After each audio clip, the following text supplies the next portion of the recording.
নমস্কার, চ্যানেল 2020 পক্ষ থেকে আপনাদের সকলকে স্বাগত। বারাসাত বিধানসভার বিধায়ক চিরঞ্জিত চক্রবর্তী বিধায়ক তহবিল থেকে ছোট জাগলিয়া গ্রাম পঞ্চায়েতের সর্বসাধারণের জন্য একটি অ্যাম্বুলেন্স উপহার দিলেন। এই দিন বিধায়ক উপস্থিত থেকে অ্যাম্বুলেন্সটি শুভ উদ্বোধন করেন।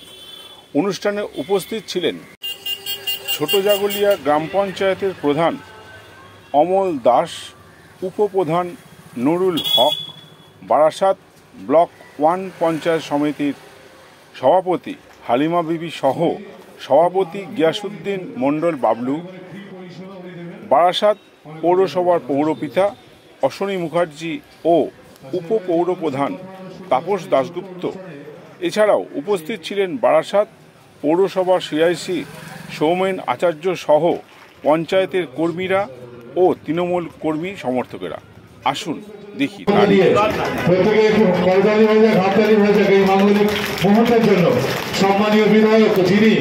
আর এইটার অনেক উপকারও লাগবে, কারণ এখান থেকে বহু দূর আছে, যেতে হবে অনেকগুলো জায়গায়। যেতে গেলে আমাদের ওখানে যেতে গেলেও বারাসাত হসপিটালে যেতে গেলেও কিন্তু অনেকটা ডিস্টেন্স, এর খুব দরকার ছিল। আপনি বললেন যে তিলোত্তমার জন্য যে সারা শহরের মহিলারা যেভাবে প্রতিবাদী হয়ে উঠেছে, সেক্ষেত্রে আপনি কতটা সাপোর্ট করছেন? 100%। আজকে তিলোত্তমার খুনিদের খুঁজে বার করা হোক, ধর্ষকদের খুঁজে বার করা হোক এবং ফাঁসি দেওয়া হোক, এটা আমি চাই। আজকে প্রায় 1 মাস, গত 9 আগস্ট হয়েছিল, সেখানে এখনো পর্যন্ত বিচার পেল না। এই পরিপ্রেক্ষিতে দাঁড়িয়ে আমার মনে হচ্ছে এই আন্দোলনটার প্রধান মুখ হওয়া উচিত সেটা হচ্ছে এই মুহূর্তে ভারতবর্ষে রেগুলার কোর্ট কেস আছে প্রায় 5 কোটি,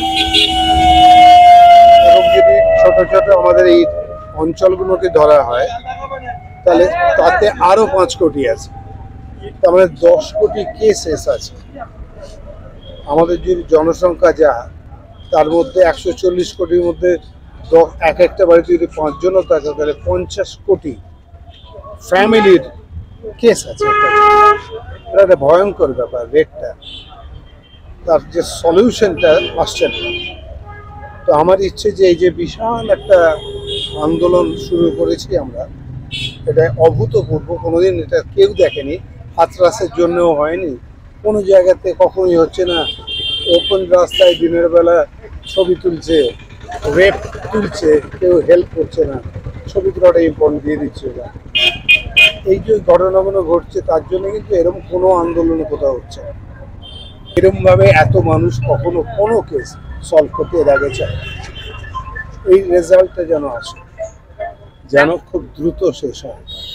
আপনি মঞ্চ থেকে বললেন একটা সৎ মানুষ সবার কথা বললেন, এবং আপনি সবসময় সৎ থাকতে চেয়েছেন, তাহলে কি করাপশন কি ধরে যাচ্ছে? কি বলতে চাইছেন? সারা পৃথিবী জুড়ে নিক্সন যখন ওয়াটারগেট কেলেঙ্কারিতে জিতেছিলেন অন্যায়ভাবে, আজও তাই চলছে, কোথাও কম কিছু নেই।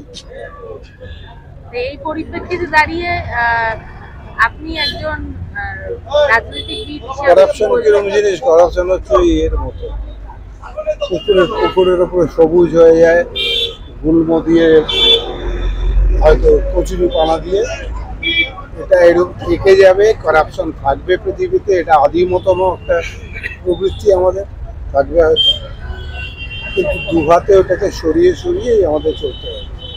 এই শরীর যদি আমরা কোনো একবার ক্লিন করতে পারি পুকুরটাকে, তাহলে কিছুদিন ওটা ক্লিন থাকবে, তারপরে আবার হয়তো আসবে। বারবার ক্লিন করতে হবে পৃথিবীকে, 2 হাত দিয়ে সরাবো জল।